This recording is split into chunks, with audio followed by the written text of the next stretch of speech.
Ito po, nakakatakot po itong mga binibitawan ni Soto, pero ganun pa man, napapahiya po dahil napakagaling. Ha? Ang sabi po nitong professor ng UP, if you do not know the implication of the term persona non grata, please shut up. Sa Tagalog po, kung wala kang alam, hinayupa ka. Kung mapuro lang kokote mo, no? Kung ikaw ay napwesto kahit na may kakulangan ka sa pag-iisip, no? Kung ikaw ay napapwesto dahil matagal ka na lang senador, kung ikaw ay nariyan sa pagiging Senate President mo kahit may kakulangan ka sa kakayahan, may kakulangan ka sa kahusayan, shut up ka na lang. Nakakahiya. Parang pinangangaralan na maingay sa klase. Alam mo yung mga nagyayabang sa klase na wala namang alam? Shut up ka na lang, boy. Shut up ka na lang. Okay. Ano po ba tong mga, bakit po hindi ayaw nang magsalita ni Professor Carlos Sopalpal? Ito po ang pakahulugan. Ulitin lang natin. If you do not know the implication of the term persona non grata, please shut up. Kung hindi mo alam, Tito Soto, yung kahulugan ng persona non grata, at ang implikasyon nito sa diplomasya, manahimik ka na lang dahil wala kang alam. Nakakahiya po, Senate President. Ngayon lang po ako nakarinig. Kahit sino po, lahat po na naging Senate President, kagalang-galang po yan. Wala pa po akong narinig na Senate President na may nagsabi sa kanya na shut up dahil wala kang alam. Kauna-unahan po to, record. Ikaw ang may kauna-unahang record na pinahiya ng isang profesor ng UP. Alam nyo po, pag naging Senate President ka, first time po to. Kasi parang ang Senate President, ang ibig sabihin po ng Senate President, sa lahat ng pinakamahuhusay, ang Senado po ay tahanan, supposedly. Bago maging senador si Soto, ang Senado po ay tahanan ng pinakamatatalino, pinakamagagaling na mambabatas. Yan po ang katangian ng Senado bago pumasok si Soto. Nung si Soto po ay nakapasok, sabi nung iba, naggayahan na. Kung si Soto, pwede. Pwede rin ako, sabi ni Lito Lapid. Yung komedyante nga, may action, sabing naman ng mga iba. Komedyante nga, pwede. Pwede rin ng mga basketball player. Kaya nagpasukan eh. Ikaw ang nagbukas, Tito Soto. Kung po pwede pala. Parang ganyan yung sinasabi ng mga artista at mga laos na artista at kung sino-sino. Kung po pwede pala, ang isang komedyante na katulad ni Tito Soto, maging senador. Mangangarap na rin kami maging senador. Wala pa po. Meron po ba nagsabi kay Enrile na shut up? Meron po ba nagsabi kay Nene Pimentel na shut up? Meron po bang nagsabi kay Salonga na shut up? Kay Drilon na shut up? Wala po. Dahil maging senador ka lang, kagalang-galang ka na. Lalo na kung Senate President ka. Ang katumbas po niyan, mas mataas pa ang tingin sa Senate President kaysa sa Chief Justice ng Supreme Court. Before si Soto, ganyan po kataas yan. Chief Justice, di ba? Wala namang magsasabi na wala kang alam, shut up. Meron ba magsasabi sa Chief Justice na wala kang alam, shut up? Wala po. Mas mataas pa po kung tutuusin. Mas mataas pa po sa hierarchy si Tito Soto kaysa sa Chief Justice ng Supreme Court.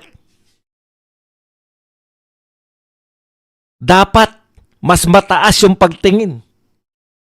Never sa history po ng Philippine politics na may isang profesor sa UP na nagsabi sa Senate President, shut up, wala kang alam. Ngayon lang, proud na proud pa kayo, yan ang presidente nyo. Kung ako po ang senador, ano man ang aking affiliation, mapa pro-government man ako, o mapa anti-government, papalitan ko si Tito Soto para maisalba kung anumang meron pang prestihyo ang Senado. Maisalba nyo man lang yung history nyo na kayo ay tahanan ng pinakamagagaling na mambabatas. Sabi ni Clarita Carlos, shut up!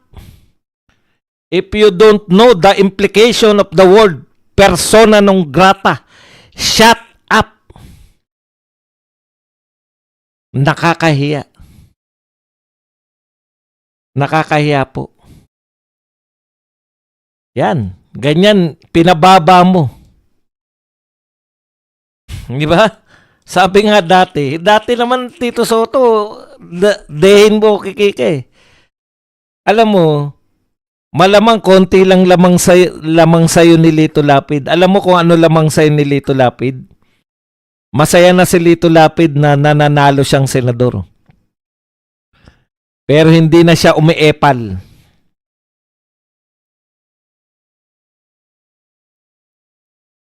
Nakakahiya. Pagsabihan tapos wala siyang balik, di ba? Ano ibabalik mo kay Professor Carlos? Ako sabihan ng shut up ni Professor Carlos, may balik ako dyan. Kasi kaya wala siyang balik kay Clarita Carlos kasi baka hanggang ngayon hindi ma-process sa utak niya. Bakit ako pinag-shut up? Nakakahiya. Sa usapin pa lang yan ng persona non grata. Bukas po maglalabasan kasi fresh na fresh pa ngayon yung yung magchat-chat, yung atake niya sa Supreme Court fresh pa yan Si Badong lang naman nakailang atake na sa atake niya sa Supreme Court Bukas pa yan makakaisip yung iba kung ano ipang atake. Mababagal lahat mag-isip Nangungopia pa yung iba. Ano ba yung pwedeng sabihin natin dito? Sa sa atake ni Tito Soto. Kaya sa mga atakehan, nangunguna po tayo. Mabilis tayo mag-isip Hindi katulad ng Senate President nyo, sinabihan ng shut up. Hanggang ngayon, wala, dehin bokiki. Okay. Yun lang, nakakahiya maging senador ngayon dahil ang pinuno namin, sinasabi, may nagtanggol na ba kay Tito Soto? Bakit hindi nyo ipagtanggol? Putya, kinawawa kayo. Isang salita lang. Nakakahiya ang buong Senado. Never before. Kahit po yung wala po. Wala pong Binitawan ka na, Tito Soto. Ano ang sinabi ni BBM sa persona non grata? Una, Tito Sen, hindi mo alam na hindi mo tungkulin yan. Wala kang karapatang magdeklara ng persona non grata sa mga diplomat, sa mga ambasador. Alam mo kung bakit? Pinadala yan ng bansa niya, ang kinakatawan niya, yung presidente nila.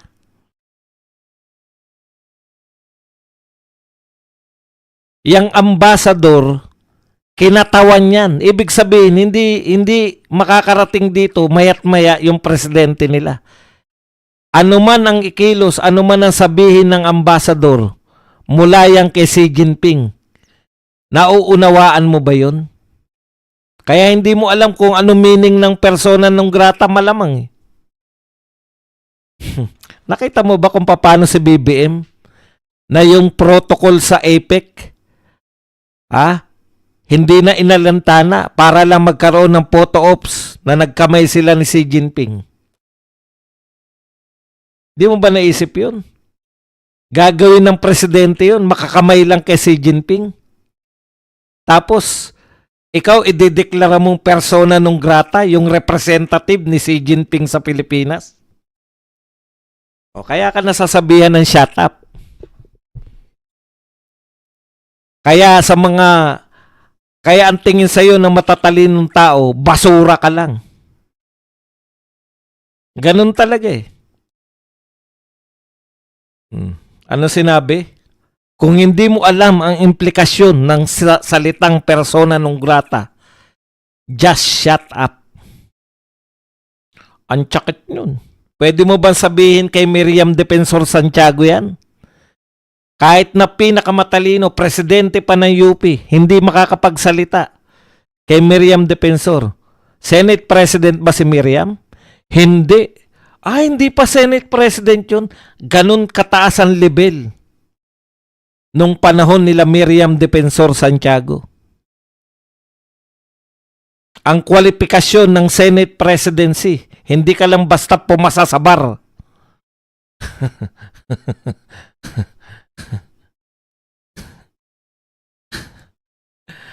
Kakaya, just shut up. Shut up ka lang.